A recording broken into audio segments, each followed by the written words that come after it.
Thank you very much. Bună ziua for our friend from Romania, and welcome to our friend from other sectors than hospitality. It's exactly what we intended to do. I have the big honor and the pleasure to introduce you today Professor Abraham Pizzam, and Professor at Linda Chapman Eminent Schools and Chair in Tourist Management. It's also the founder and the Dean of Rosen College of Hospitality Management, University of Central Florida. Professor Pizzam is the author of many studies and a lot of divergent things, let me say like this, from hospitality, because we are share a passion together that not pure hospitality, but what about the hospitality culture in general. And today the subject of this live discussion, it's about hospitality culture in health and hospitality culture in retailing. And next Friday we'll have just hospitality culture in health. Then what exactly we mean by this, I let Abe please give some explanation about what is hospitality and what it means in health. You can use, dear participant, also the chat, and if you put the question from the chat, I can read it, but you can come live, just raise your hand. You have a possibility to raise a hand if you go and participant, that you have this possibility and we can see you. Then Abe, please, few explanation about hospitality culture. Okay, so welcome everybody. For many years, I have noticed that some of our graduates and some of the top managers of hospitality enterprises were hired by non-hospitality enterprises. And it's not just in the retail industry, but it is in the retail, in insurance, in senior living, and especially in the healthcare industry. So the question that I was considering is, why are these people so attractive to other industries? They are not part of the hospitality industry. So what is that attracts them to other industries? And the answer is very simple.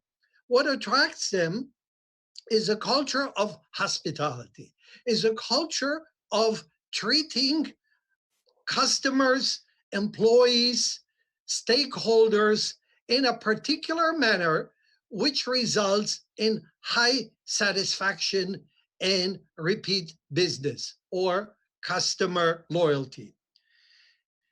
When I noticed that, I noticed that the hospitality industry is a hedonic industry, while some of the others, especially the healthcare industry, is a non-hedonic or utilitarian industry. So I noticed that these people are attracted or attractive in both cases. Following that, I decided to define what a hospitality organizational culture is, because my belief is that this culture is what attracts people to other industries. And I came up with a definition that hospitality organizational culture is a system of shared norms, values, beliefs, traditions, and expectations whose ultimate goal is to provide exceptional service and memorable, satisfactory experience to all the organization's stakeholders.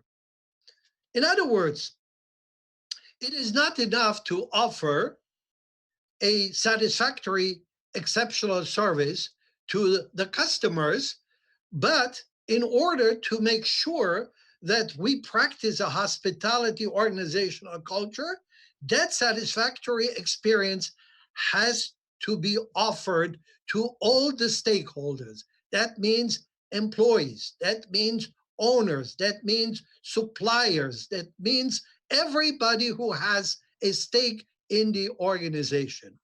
And when that happens, the end result is a satisfactory experience and a practicing of hospitality. So that is the raison d'etre, so to speak, and that's why I am now more interested in adopting the culture of hospitality to other industries rather than adapting it to the hospitality industry, which already practices it. And among the industries that need it the most and practices the least, unfortunately, is the healthcare industry. So now my passion is at adopting that culture to other industry and primarily at this stage to the healthcare industry. Well, before the people will start to come with us, just once again a housekeeping question. I have a message here that there is an echo. That may I see it? It's okay for you now. You can listen. Everything is okay. That everything is okay. I will check also on Facebook, but normally it's all right. It's okay on Facebook as well. Okay. Okay. I don't Perfect. hear an echo. Thank you. Okay. Perfect then. Just Christy, check with you. Okay. Thank you very much. Now, please allow me before we start, because I've seen for the moment everybody says that it's okay. Then just to ask you something, can we go a little bit? It's very funny because a lot of people they do not know exactly from where hospitality is coming. Then why in any language we are speaking about hospital and there is a confusion and hospitality also. What is hospitality industry? In different language, for instance, in Romanian, hospitality is also quality. You are hospitable, as in English. Then I think that in order to align people, it's better to start at the beginning because you are discussing about revenue management and other sophisticated things, and we are forgetting something what we are doing. Why today I invite people from the healthcare and retailing? Then what means this culture and what's been hospitable before? Right. So the word hospitality in English derives from the Latin hospitalidad. And in the traditional older cultures, hospitality meant welcoming the guest and taking care of his needs. It was not associated with a particular industry or a particular sector of the economy. It was a cultural norm that was practiced in most traditional cultures, whether it was the Romans, where the word Latin hospitalidad came, but it was just before that in other cultures, like in India, in the Far East, in the Middle East, North Africa, throughout the world, there was that cultural norm of welcoming a guest or a stranger and offering him food and shelter and being kind to him. So that was the traditional word hospitality, and that's what it meant. It was a cultural norm. It was not an industry. Later on, throughout the Middle East, it became more associated with certain occupations that provide those services, like lodging, like food service, like events, and so forth. So the norm, the cultural norm, was almost forgotten, and the industry was associated with that particular kind of activity. Now, my aim is to bring it back to the cultural norm through an organizational culture which believes in the offering of all the services, not necessarily just food and lodging, but all the services that they offer to their customers, to their stakeholders in such a manner that results in a satisfactory experience. Christina Marcu, just to know that it's not just in Romanian that we are speaking, even in English, we are speaking about somebody being hospitable. Then Right. just in French, we have a problem because it's a little bit much more difficult. But usually if we go to the roots, it's the same thing. Why it's important? Because everybody in hospitality, and what it's important also to see in the healthcare, when we are recruiting, if you ask people with a lot of experience and you ask them why you recruit X, why it's better than Y, because we're recruiting based on his attitude. And I launched a word then I am speaking about hospitude, then hospitality attitude. And that's why I'm enjoying to discuss with Professor Pizza, because they are sharing this, because this hospitude is the main reason to hire people everywhere in every sector. And we had a lot of customer at EHL asking, then please, we want think exactly as in 5-star. And I'm asking, what do you want as a 5-star? We want to have something exactly as in a luxury hotel. What exactly? Well, I don't know. We want the soft skills. Okay, let me bring you 1 kilo of soft skills. I go to the kitchen, I will bring you 1 kilo of soft skills. Okay, can you define? And when we try to demystify it, we can see that it's not very easy. And this is a huge challenge from Professor Pizzam and from us to try to translate what normally people in hospitality they are doing, and how to do it and to put it in a very clear frame and to transfer this knowledge about hospitality attitude. Please, somebody wanted to say something. Okay? It was an intention. Somebody wanted to say something already or in chat? Then fine. In this case, let's go to the next step.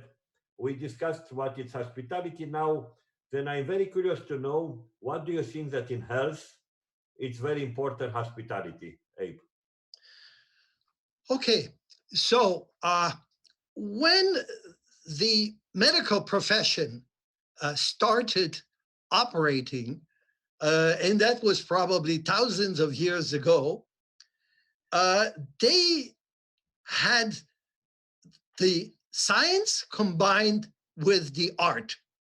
The science was more of the chemistry or the biology or the physics part of it, and the art was the human aspect of treating a patient, understanding his or her needs, and doing it into such a manner that he will come out not only satisfied, but in a healing state.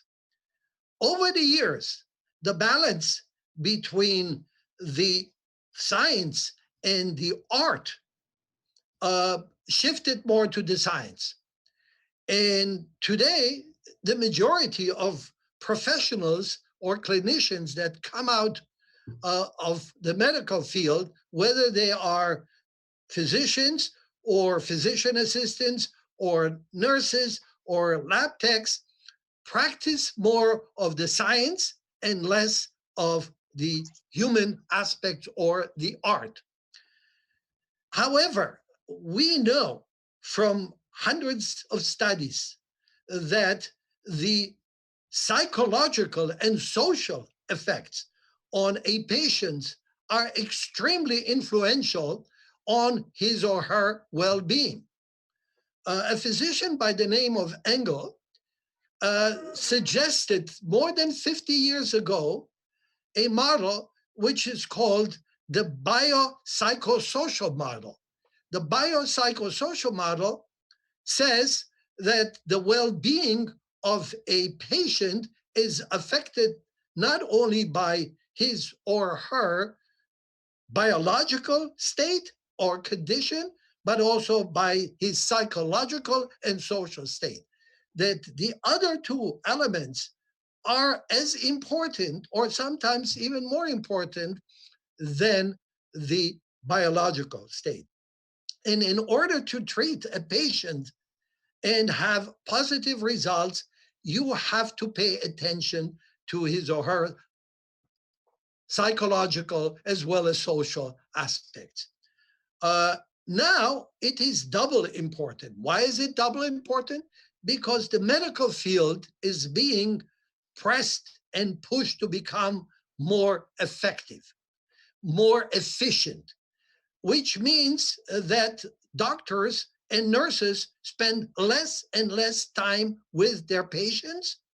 And furthermore, right now, as we are in the COVID-19 situation, we're moving even faster to telemedicine, which will eliminate or reduce even further the interaction, the personal interaction between the clinicians and the patient. And the end result will be less effective medicine. So therefore, I have embarked, and there are many people like me who are, considering the holistic medicine aspect. Holistic medicine implies that you treat the person as a whole, not just his or her biological side of it, but also psychological and social side. Now, when you go into the social and psychological, obviously you go into the realm of hospitality culture, because hospitality culture is all about the psychological and the social aspects of customer relations. Then in this case, then I don't understand why 75% of the directors, CEOs for private clinic in Switzerland, for instance, are alumni of EHL. Why do you think that hospitals and everybody care about the quality of the medical act, since they are switching to hospitality and to hire people coming from hospitality? Honestly, because they realize that the way they treat patients in the current situation is not enough, that they are not practicing holistic medicine. They were never trained in it. They were never actually given the opportunity. They are under pressure by the company they work for to treat more and more patients, to be more and more efficient. So recognizing that there is a side that they cannot do it because they don't know or they don't have the ability, they are trying to hire others to take care of that. But the truth of the matter is that you can't have in the hospital a person who is, a director of human relations for the patients, and the doctors will continue to do everything the way they've done it until now. So sooner or later, they will come to the conclusion, and I think some of them have already come to that conclusion, that it's not enough to hire somebody that does with the psychological and social aspect, but they have to practice it themselves. So we are now expanding this area of cultural treatment, if you want, for a hospital or for a clinic, to understand the importance of that element which has been neglected. Okay, now I like to give you a few examples. And 2 years ago, a ranking in clinics in states shows the same thing that we know in Switzerland for many years. Then, in fact, the patient, then they give a feedback not based on the quality of the medical act. In fact, their feedback is coming from the welcoming, from the way that people they welcome them and the condition. Then knowing this, I don't want to just to show this. Even in the public hospital in Switzerland, you can choose as a patient from the 3 menus. Then they realize also that the quality of the F&B is also tremendously important in the health part. They know also that it's extremely important to play much better with the placebo and nocebo than the thing that it's completely dramatically important. And they've done a test, and a professor in medicine will welcome us and will come with us next Friday. Maybe he'll tell you that if a medicine doctor that you trust give you a recipe for a drugs and you take it, that can help you. If you do not trust in your medical doctor, nothing can help you. Then the emotional side is extremely important. And with saying this, then I'd like, nevertheless, to ask once again the floor, if somebody wants to interfere, then to tell us something, what you think still here, and or to come live on this. For instance, I don't know if Urosh, if you know that in one of the best clinics in Switzerland, La Source, they hired a 1-star Michelin chef in the clinic. What do you think about the F&B? Radu, you want to ask something? You want to say something? Yeah, I've raised my hand, but I'm not sure what the procedure is. If we have to write the questions in the chat or ask them live. Okay. Now you are live, please. We talked about, or Professor Pitsam talked about a holistic approach to healthcare. In education, we've been talking as well about a holistic approach to education and holistic education and so on. One of the things that I have noticed along the years is that in schools, well-being, hospitality is not really taken care of. Pupils, people of all ages are treated more like subjects who come there to learn something, and we rarely take care of their entire state of being in schools and how they feel and whether they enjoy being there or not. We often say they are here to learn, but nowadays more and more young people expect to feel good, not only in school generally, but also in schools, in education. They want to feel good.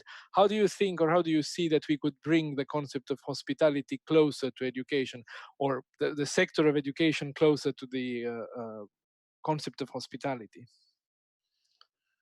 Yeah, that's an excellent question. And I agree with you fully. It's not just the healthcare. It's many other service industries that have the same problem, that teachers are evaluated by both students as well as their parents, not by the professional side of their education, not whether they were highly successful in teaching algebra to a 6th grade or a 7th grade school student, but by their attitude, by their compassion, by their understanding. This is extremely important in school as it is in medicine. I want to give you a quote from a book that I cherish and I recommend to everyone to read. The book is called Compassionomics. They take the word compassion and the last word economics, like economics, called Compassionomics. The book was written by 2 emergency physicians who start the book by saying that throughout their career, they noticed that people who were in an emergency situation and were treated by the emergency department in a hospital, when they recover, all that they remember is how they were treated by the physicians and other clinicians. Not the medical side of it, but the human side of it. And then they cite hundreds and hundreds of medical empirical studies that shows that when patients are treated with compassion, they recover better and faster. I could say the same thing for education, that when you have teachers who may be excellent, scientists or, well-known individuals in their profession, when they mistreat their students or don't take into consideration the emotional and the psychological aspect of students, the end result is students don't learn. But the problem that we are facing is that in most cases, neither the education of physician nor the education of the teachers takes into consideration and puts a great emphasis on those aspects. Okay, then that's why, for instance, the best clinic in the world, they have management done by somebody with an experience from hospitality, because for the patient and for the people who are coming with the patient, a clinic at the end of the case is a 5-star hotels. And after they get the medical things, and if you are not in such an environment, the medical part cannot be enough successful. That's absolutely, that's for sure. And as you mentioned, it's also in education. What about retailing? What do you think that is a connection between hospitality and retailing? Well, it's the same thing. There are 2 or 3 categories within the retailing that have an effect on customer satisfaction and customer loyalty. The first group is the contact personnel, those who come in direct contact with the customer. So they ought to be trained in such a manner that it is consistent with the hospitality culture. And in many, many cases, they are. Not always practiced, but they are to some extent. For example, there are stores that are known for their high customer service and quality. Neiman Marcus in the United States is one of those. But that's not enough. And I want to impress upon you that a hospitality culture says that all stakeholders have to be satisfied, that all stakeholders in a particular enterprise have to practice that hospitality culture. And here's an example that I heard firsthand from a hospitality industry professional. So here's an incident that was reported by the ex-general manager of the Waldorf Astoria Hotel. The manager reported that every year in the summertime, the king and queen of Jordan used to occupy an entire floor at their hotel. And one day, when the king and queen of Jordan were in the hotel, the queen called the front desk and asked if they can provide her with a hairdryer that is bigger than what was in her bathroom, because she had long hair and the hairdryer was very small. So the front office person who answered the call was properly trained, and he said, "Yes, madam." He took $18 out of the drawer, the cash drawer, went across the street and bought a bigger hairdryer and personally delivered it to the queen. 20 minutes later, somebody from the accounting department called the queen on the phone and asked her which account should be used to charge the $18 for that. The queen was shocked, but she said, "Okay, here is the account, check it to that account."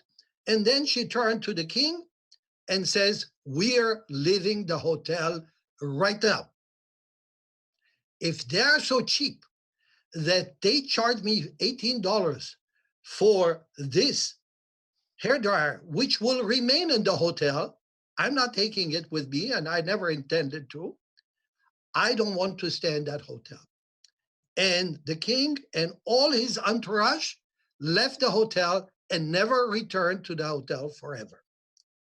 So the end result was that they lost the business that was worth tens of millions of dollars because they occupied an entire floor every year. So the general manager said, "It is my fault. I take the responsibility." Why do I take the responsibility? Because I failed to train those who are not in direct contact with the guest, that from time to time, they may be influencing the overall satisfaction. So accounting people who normally sit at their desk and work with numbers should be trained in the event that they have any contacts with the customers as well. So in other words, my definition of hospitality is for all the stakeholders to adopt that culture. It's not just those who come in direct contact. The same is with a retail store, that if later on you have a problem and you call the billing department or the accounting department, and the billing department has not been properly trained, and they are not customer oriented, the experience could be completely ruined. So both in healthcare as well as outside retail or any other services, both contact personnel and administrative personnel have to be trained in the culture of hospitality to understand the importance and practice it. Yes, please. Yes, I wanted to ask, what are 2 or 3 hospitality-related traits, from your point of view, that could be embedded in healthcare sector and are not so obvious that could be applied in healthcare or retail area? Okay. Excellent question. Thank you. Thank you. So to answer that, I have to first state what are the 5 dimensions of a hospitality culture. And within each of those dimensions, there are individual traits or behavioral traits that have to be practiced. So the 5 dimensions are, first, the contact between the customer, whether it's a patient or retail customer or educating student and so forth. So the first one is the client contact personnel interaction. The second is the administrative staff or the support staff client interaction. The third one is the work climate. The fourth one is the external stakeholder relations. And the fifth one, the last one, is the facility atmospherics or ambiance. Now, let me give you a few examples from each of those. What are the traits or the attitudes that have to be practiced within each of those? So taking the first one, which is in the case of healthcare, it's patient-clinician interaction. There are some important traits that must be practiced. Some of them we already referred to, like compassion, empathy, kindness, respect, courtesy, patience, and so on and so forth. These must be practiced in order to achieve a satisfactory experience between, let's say, the clinician and the patient. The support staff, which are those that are coming into the contact with the patient even before the patient see a clinician at the admission or the front office, they have to practice some of those as well, like respect, like attentiveness, courtesy, patience, competence, and so on and so forth. Okay, so they have to practice those in order to create a satisfactory experience. Then we talk about the workplace climate. What does that mean, workplace climate? We know from past experience that dissatisfied employee results in a dissatisfied customer. That if the employees are angry, if they are anxious, if they are mad at the company, they will take it on to the customer. So in order to have a satisfactory experience, you have to have a proper workplace climate where the individual employees are respected, they are properly treated, and the end result would be that they will exhibit the same characteristics to the customer. Now, external stakeholder relations is also important. Why is it important? Because the way that an organization treats their suppliers, their service providers, is important because it sets up an example. So if the employees see that the organization treats their suppliers and vendors in a disrespectful manner, that they are cheating them, that they are not treating them right, they will get a lesson that this is permissible. And if we do it to the suppliers, why can't we do it to the customers? So they will learn that behavior, bad behavior, and repeat it towards the customer. And the last dimension here is the facility atmospherics or the ambience. Now, why do the hotels, especially the luxury hotels, pay a fortune for their building environment and maintaining it in a supportive manner? Does that result in a higher profit? Well, the answer to that is yes, because it sets an environment which is pleasant, which is luxurious, which contributes to the satisfaction of the customer. And the same way should be in a hospital, for example. If the hospitals looks bad, drag, all white, no colors, no pictures, no proper furniture, then it looks really bad and it gives you a bad impression. And that's your first impression when you walk into a hospital and you don't want to be there. And the proof of the matter is that the healthcare industry understood the importance of the ambience and the facility of hospitals. It's a totally different environment. The walls are not painted white. They have, colors. They have shapes. They have all kind of entertainment in order to create an environment that will be pleasant and will create a peaceful environment for the patients, who are the children. The same thing has to be done for the adults to create that impression of satisfaction, of peace. And these are the 5 dimensions that have to be practiced in a hospitality culture, being it in retail, in insurance, in healthcare, education, or any other service industry. Okay, then till you come with your questions, and just to clarify one thing, Abe, that it's very important what you mentioned, that we can transform the intangible thing in tangible thing. When people they are asking about the soft skills, we can name it and we can teach it. Okay. Then if somebody asking how to become a leader, it's still a lot of debate about if the leader is born or not and what you have to do. But somebody to become much more hospitable, this is possible. Okay. Then we saw that there are 5 elements, but mainly everything is important. The layout, with everything that is regarding the layout, the facility management, but the most important thing is the human aspect. Nevertheless, let's do not neglect the layout, because it's a new science from 15, 20 years. The name is Servicescape, that was developed also in States, and that teach us how to design facility in order to help us to better welcome people.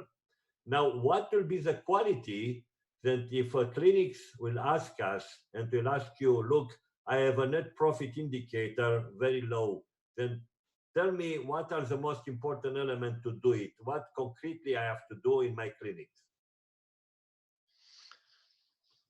Are you referring only to the physical aspects of the clinic? No, what are the most important things that have to be done very quickly in order to increase what we are calling the net profit indicator, the NPS score?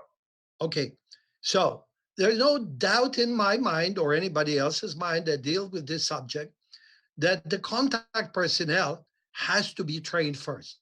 The first group of people that have to be trained, that have to be practicing, not just training, but practicing a hospitality culture, are the contact personnel. Those who come into contact with the patient, the student, or the customer.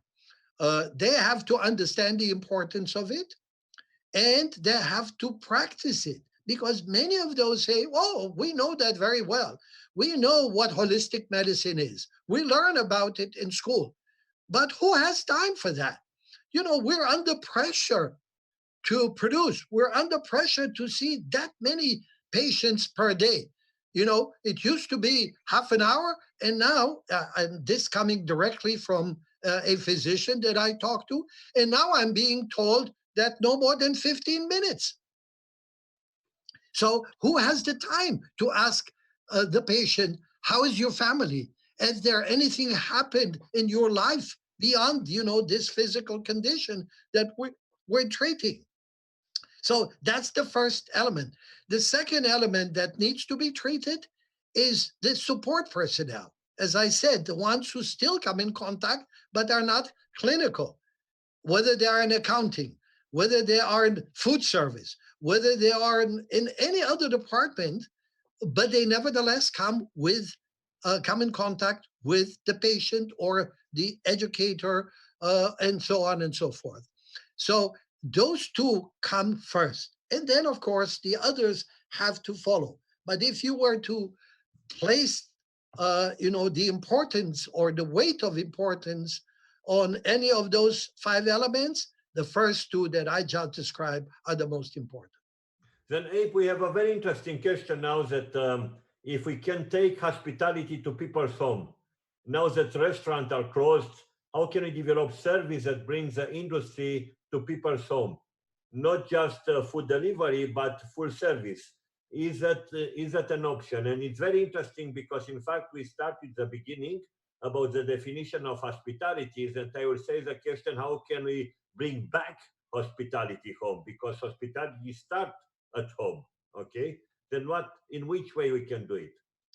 Well, if you treat home as an organization or a system, you would come to the conclusion that it applies as well.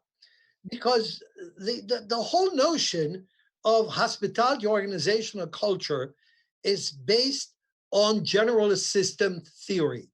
General system theory says that what happens in one part of the system affects other parts of the system.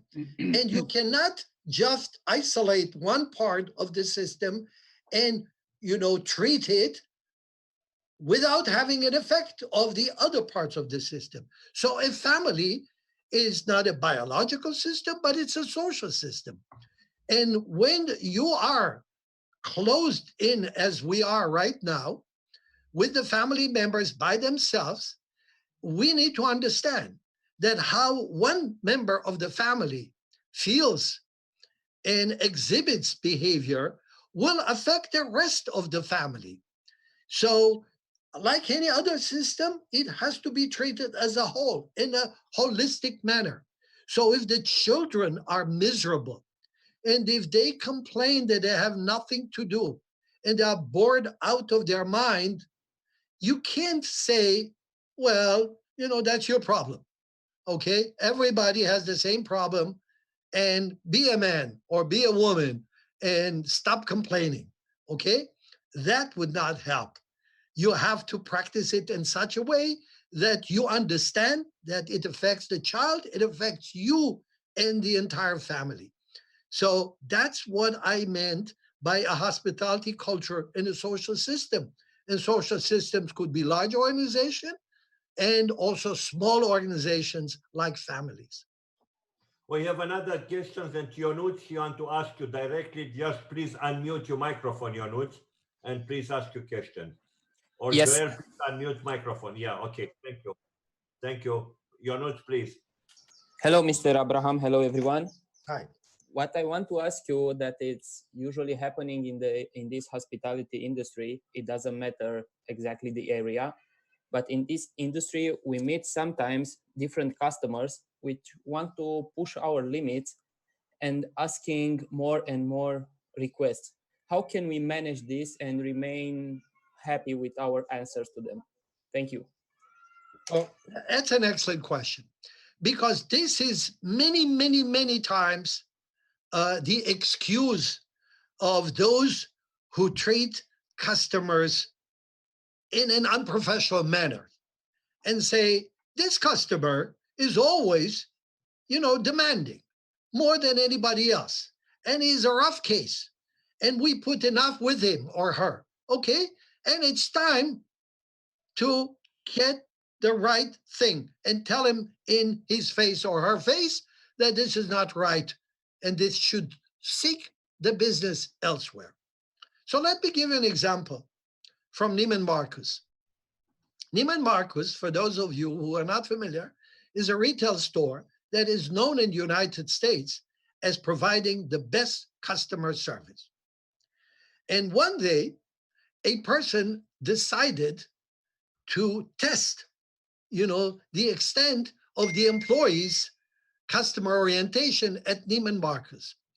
So he took an old, worn out automobile tire and came to Neiman Marcus and says, I bought this tire from you. I'm very unhappy with it. I want my money back.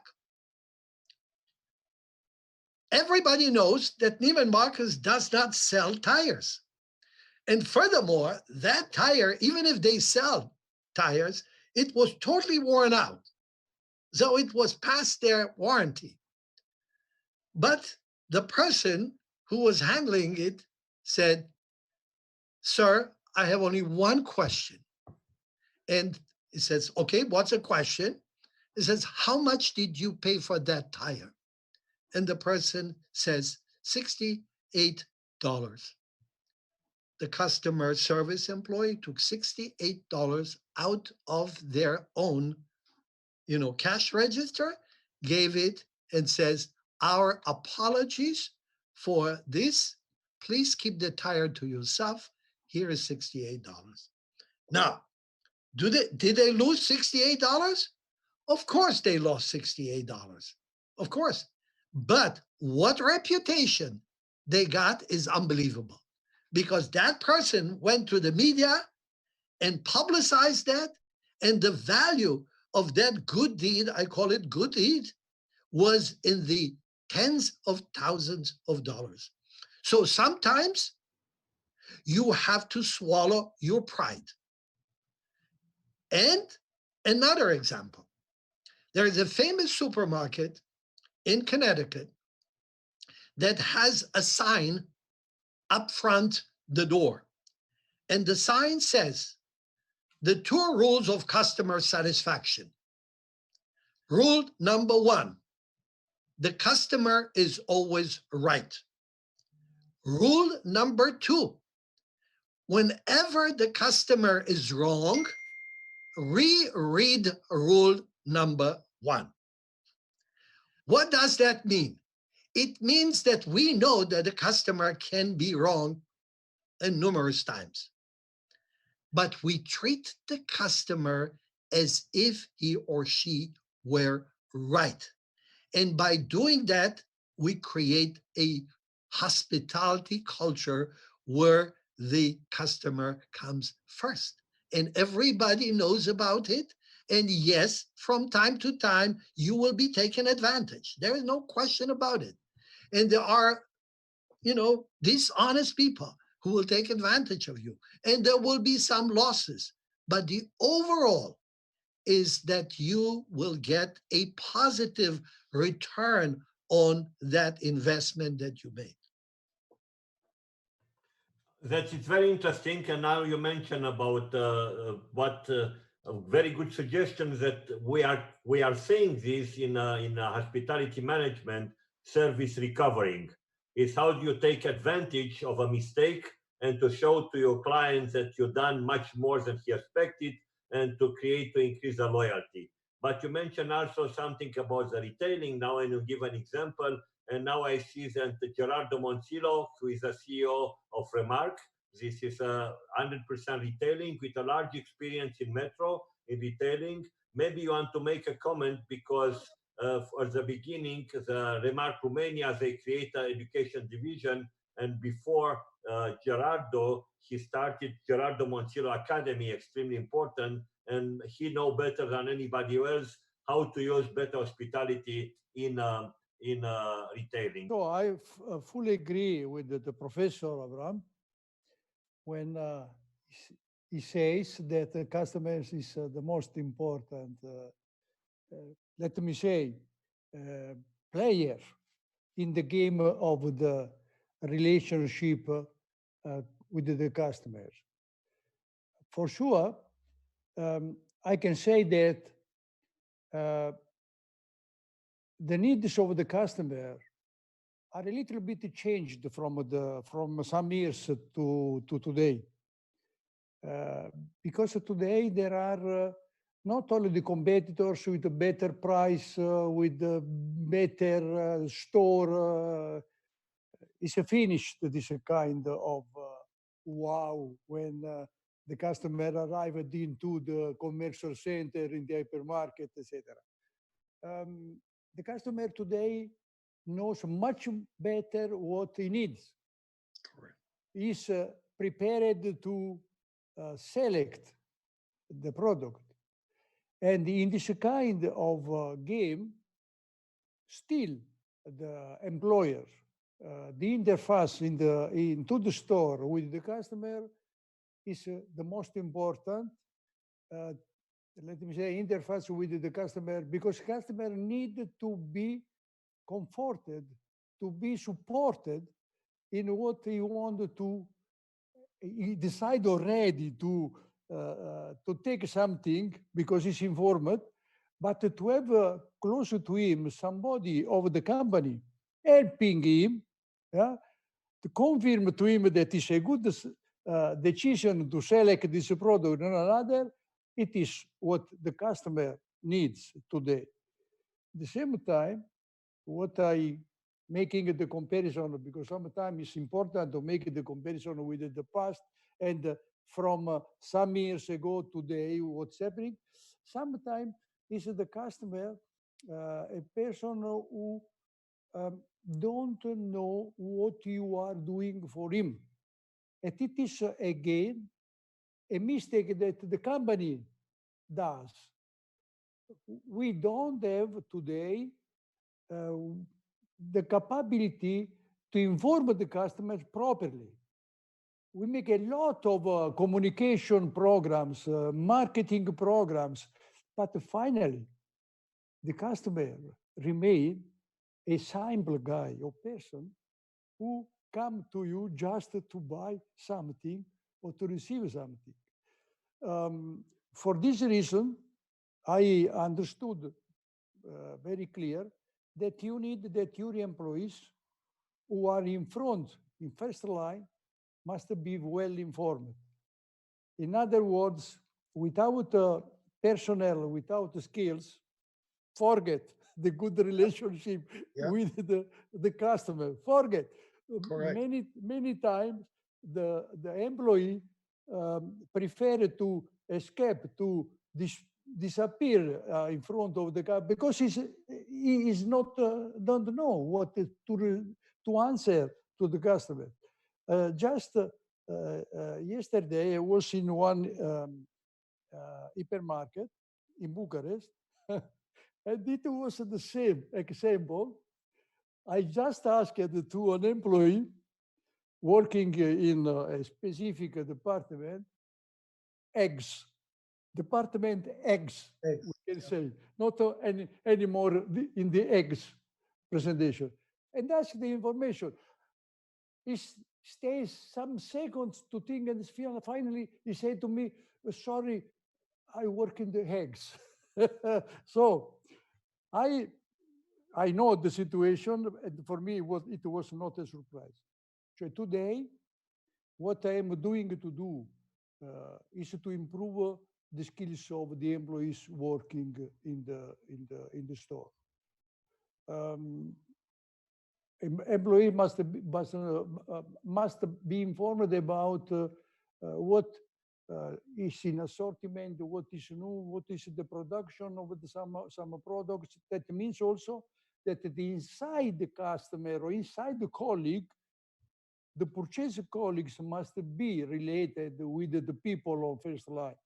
So it's not so easy. It's not enough today to say good morning, good afternoon, good evening, thank you very much. I will wait for you for next visit. It's okay. It's education, no? It's a pleasure. But we need the people more well prepared to in this business as well. Thank you, Gerardo. And this is because sometimes we are forgetting one thing, and each time the people they want from us to help them to increase the service excellence, we realize, and people, they are speaking just about the external customer and not about the internal customer, because any general manager have two kind of customer. And the front line cannot do a best job if the back office cannot follow. Then if it's about the service excellence, it's completely transversal. And saying this, we have an interesting question: in which way the robot, asking Rebecca Brad, in which is the robot will can change his game? How will faced with the robot? Because you started, Abe, with the telemedicine, and next Friday we have two medicine doctors that really they will speak to us about this new experience in health, about the telemedicine that they are forced to do. What is your opinion about robots, Abe, and in which way robots will come in this game? Yeah, I'll be more than happy to talk about that. But first, I want to answer to our friend who described, the situation in a supermarket. One of the most important factors in providing the hospitality culture in the retail is to empower the employees to be able to answer the needs of the customer. Many supermarkets, unfortunately, don't do that. And you go to an employee and you ask for something, let's say for a reimbursement on a product which was not 100% correct or do the things that it's supposed to do, and the employee would say, I'm sorry, that's above my grade. You will have to go to speak to the general manager or to write a letter to the corporate headquarters or anything else. Doing that creates immediately animosity, creates a feeling of anxiety and anger, and of course, lack of satisfaction. So it takes some time for upper management to give that empowerment to its employees. But once they do it, many kind of errors will be eliminated and dealt with at the lowest possible direction. And I want to give you just an example. That recently, my wife and I were in the supermarket and went to the service counter and saw a lady who is returning, products that were half eaten or even 3/4 eaten. Whether it was a can or a package, it was evident that most of it was consumed. So my wife started a discussion with the lady and asked, well, what's happening? Are those products spoiled? Or why are you returning them? So she said, I returned them because I don't want to pay for what I eat. My supermarket takes all these products and give me my money back. So I never pay for grocery. I go and buy something, eat half of it or more, and then return the rest and get my money back. And she said that while the customer service employee was there and listening. And my wife turned to the customer service employee and said, are you aware of that? And she said, of course. And she said, and you continue to do that? And she said, yes, because I have the authority to do it. And the customer, is treated in a manner that was determined by the company, and they give me the authority to give their money back. Do I know it's wrong? Of course I know it's wrong. I know this lady very well. She comes here every week and returns. What do? I have the authority and I give the money back because the corporate policy is no question asked, your money back. Okay? So that is related to what you were saying before in the supermarket. You have, or retail, you have to empower your employees to take care of the issue and run away with it. Whether it's their business or not makes no difference. The customer doesn't have to be run from one employee to the second, to the third, to the manager, and so forth. Now, what about robotics? I think that there is room in healthcare for a limited number of functions that can be automated. So if you're talking about registration, If you're talking about other administrative details, there's no question in my mind that a robot can do that without affecting, the satisfaction of the patient. But when it comes to treatment, when it comes to exhibiting this interrelationship between one human and another, robots cannot do that. At least at this stage of technical development, if we ever develop robots with feelings that can express themselves in a compassionate, empathic manner, yeah, maybe that's the future. But at present, robots cannot do that. So there is no substitution for the soft skill or human elements in medicine by robots or artificial intelligence. Now, I'll ask to last question I'll ask myself to Christy Macedonsky, because Christy is a special case. His father was a very famous medicine doctor in his city, and what he's doing now, his job, he is a very good distributor for very, very, very high level equipment for hospitality, but he is moving also a lot in hospitalities, and he has the both sides that he's combining. Then, Christy, what it's about your feeling, and how can we deliver much more hospitable services to any other industry? How important it is for you? It's very important, and it's hello to all from Brasov. I don't know if you know Brasov, but I saw there are a lot of I know Brasov because Romania. I was born in Baku. It's not far for us. You have to come back to us, because yes, we are the touristical capital of Romania. Yes, uncrowned, but we are still. I think it's very important, and I think the most important thing is how to communicate with your customers. And in these times, in these crisis times, the communication is the most important things.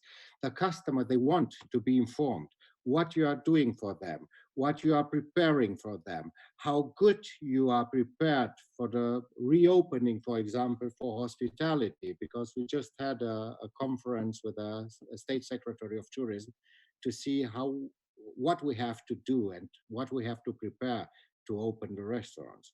And I think we have to communicate our services. We have to be the best to be the winner of the after pandemic time.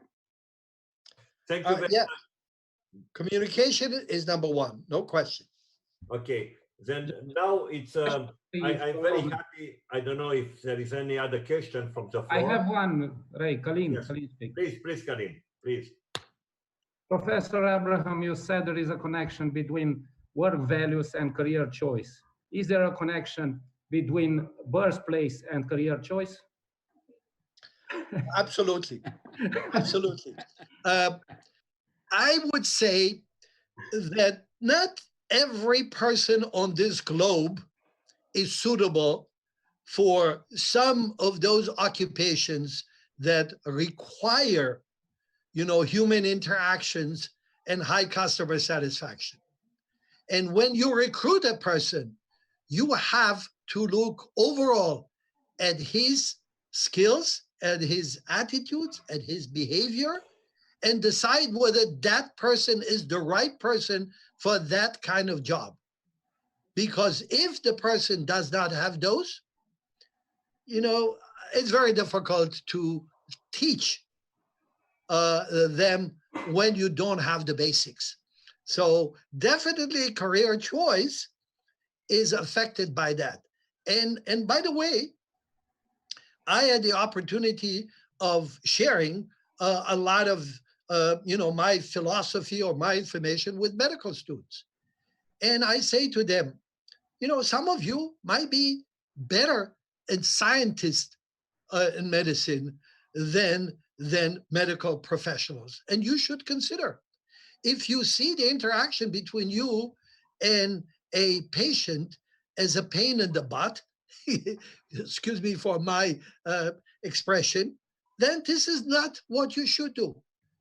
You can deal with biology and chemistry and other aspects of medical science or biology, but certainly not treat patients, because you don't have the heart for that and you don't have the patience for that. So what you said is correct. Not everybody can do that.